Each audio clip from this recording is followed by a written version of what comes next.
مفتی صاحب عمرے پر جانے کا طریقہ اور احکامات بیان فرما دیں. بہت آسان ہے عمرہ کرنا. دیکھو عمرے کے جو رکن ہے نا, کسی بھی عبادت کی جو بیسک چیز ہوتی ہے وہ اس کے ارکان ہوتے ہیں. ان ارکان کے بغیر اس عبادت کا تصور ممکن نہیں ہے. جیسے نماز میں قیام, رکوع, سجدہ یہ نماز کے ارکان ہیں, تو ایسے ہی عمرے کا جو رکن ہے نا وہ ہے طواف. وہ کیا ہے؟ اصل میں عمرہ بیسیکلی جو نام ہے کس چیز کا؟ طواف کا نام ہے. آئی بات سمجھ میں؟ شرط کیا ہے؟ احرام کی حالت میں ہونا. جیسے نماز کے ارکان ہیں قیام, رکوع, سجدہ, شرط ہے باوضو ہونا. تو وضو یہ نماز کا رکن نہیں ہے. نماز رکن کہتے ہیں اندر کی چیز, اور شرط کہتے ہیں جو باہر کی چیز ہو, جو براہ راست نماز نہیں ہے. تبھی آپ کا پہلے سے وضو ہو تو کرنے کی ضرورت ہی نہیں ہے آپ کو. لیکن پہلے سے رکوع کیا ہوا ہے تو کیا نماز میں رکوع نہیں کرو گے؟ پھر بھی کرو گے دوبارہ, ٹھیک ہے نا. تو ارکان جو ہے نا اس کے جو بنیادی چیزیں ہوتی ہیں. تو اسی طرح خوب یاد رکھو کہ عمرے کا جو رکن ہے, اس پہ کلپ بنائیں, یہ لازمی ضروری ہے. بہت سے لوگ یہ سوال پوچھتے ہیں.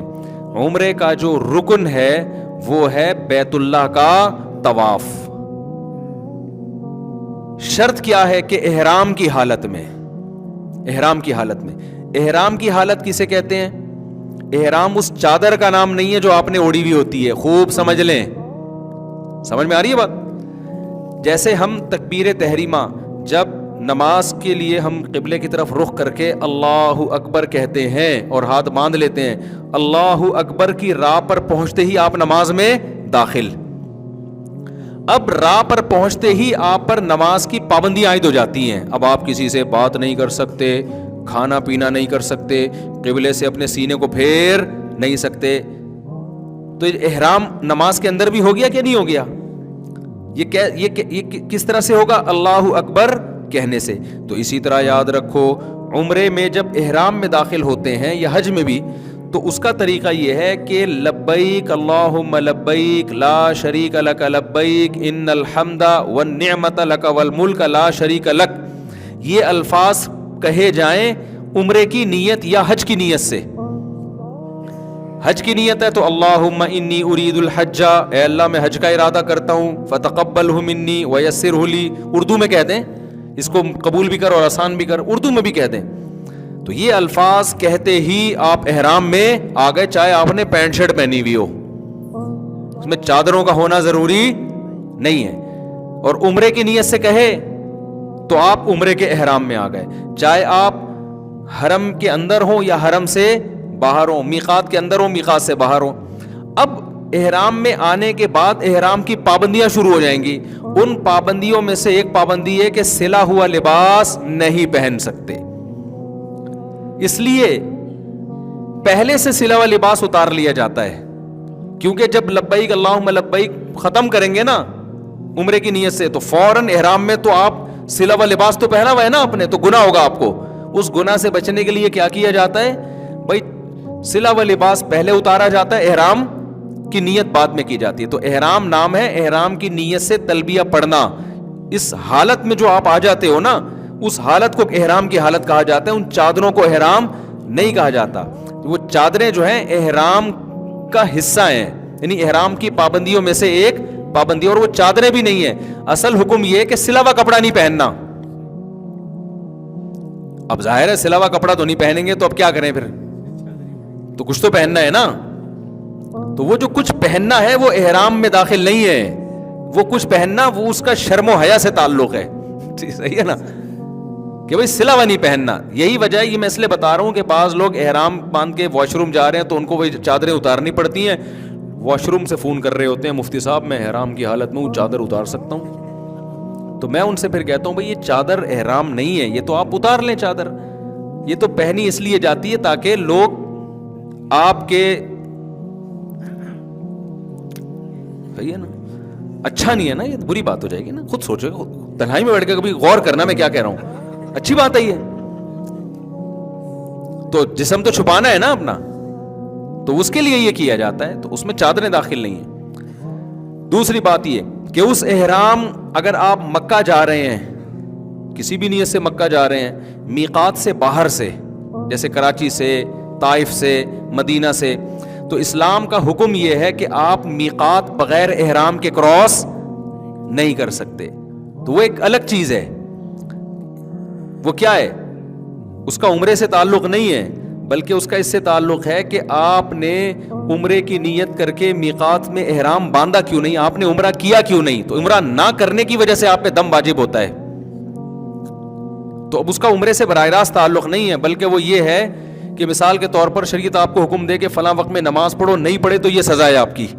تو اب جو بھی باہر سے آ رہا ہوتا ہے مکہ یا بیت اللہ مکہ جا رہا ہے کسی بھی کام سے، تو اسلام اس پر لازم کرتا ہے کہ آپ چونکہ مکہ اللہ کا شہر ہے، آپ اس پہ جا رہے ہو اور آپ ہو بھی مسلمان، تو یہ جو اللہ کی باؤنڈری ہے نا جس کو میقات کہا جاتا ہے، تو پہلے آپ نے جا کے عمرہ کرنا ہے اور احرام آپ کا شروع ہوگا میقات سے پہلے. یہ اگر آپ نے کراس کیا میقات تو بعد میں احرام تو مان لیا جائے گا، لیکن دم آپ پر واجب ہوگا کہ آپ نے کیوں یہ بغیر احرام کے کراس کیا. سمجھتے ہو کہ نہیں سمجھتے؟ اور جب حرم میں پہنچ گئے آپ، پھر دوبارہ عمرہ کرنا ہے تو پھر احرام باندھنے کے لیے ضروری ہے کہ کم سے کم مسجد عائشہ تک جائے. وہ افضل تو یہی ہے کہ پھر میقات سے باہر جائے، لیکن مسجد عائشہ سے کر لے گا تو بھی اس میں اختلاف ہے علماء کا. ہماری جو رائے ہے وہ اس کے مطابق ہم جواب دے رہے ہیں. تو خلاصہ میں جلدی سے سمیٹتا ہوں.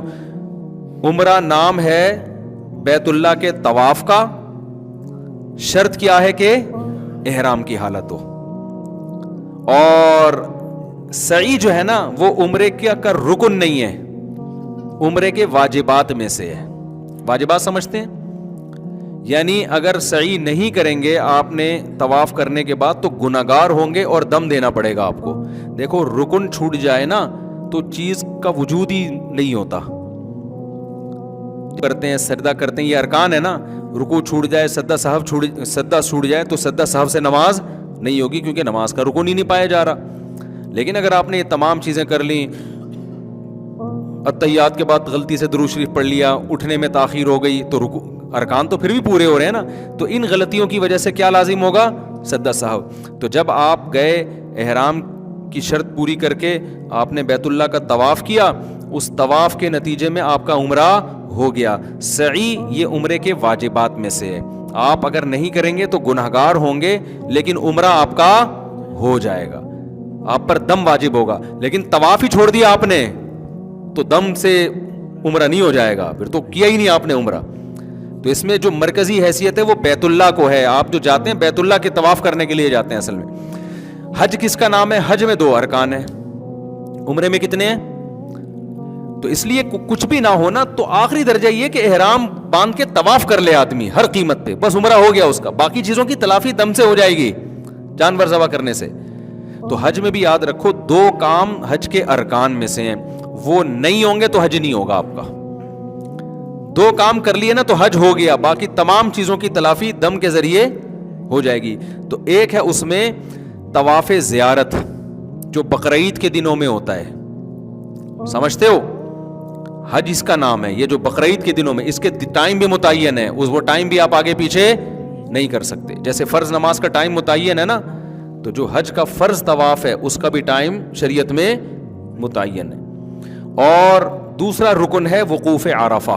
عرفہ کے میدان میں 9 ذی الحجہ کو جا کے ٹھہرنا، اور شرط یہ ہے کہ احرام کی حالت ہو.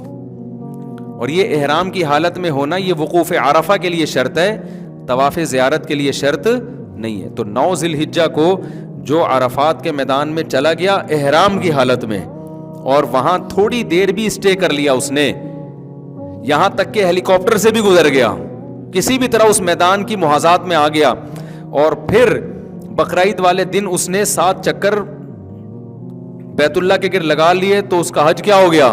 کمپلیٹ. باقی گناہ ہوگا اس کو کہ وقوف منی کیوں نہیں ہے اور سعی کیوں نہیں ہے، تو ان گناہ بھی ہوگا، اور اس کی تلافی کے لیے رمی کیوں نہیں کی اس نے.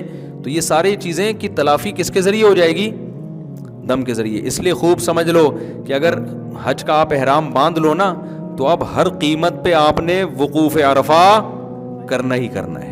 اور جو لوگ طواف زیارت چھوڑ کے آ جاتے ہیں نا حج میں، فلائٹ نکل رہی ہے، تو یہ خوب سمجھ لیں کہ طواف زیارت میں احرام کی حالت تو ضروری نہیں ہے، لیکن جب تک طواف زیارت کوئی نہ کر لے اس وقت تک اس کی زوجہ اس کے لیے حلال نہیں ہوتی, اور عورت نے اگر کیا ہے تو وہ اپنے شوہر کے لیے حلال نہیں ہوتی. کتنے لوگ ہیں طواف زیارت چھوڑ کے آئے ہوئے ہوتے ہیں, ان کے بچے بھی پیدا ہو رہے ہیں یہاں پہ, تو یہ غلط ہے. تو وہ ہر قیمت پہ جا کے کیا کرنا پڑے گا؟ تو اس لیے طواف زیارت کو حج میں بہت فوکس کرنے کی ضرورت ہوتی ہے کہ بھائی یہ تو کرنا ہی کرنا ہے.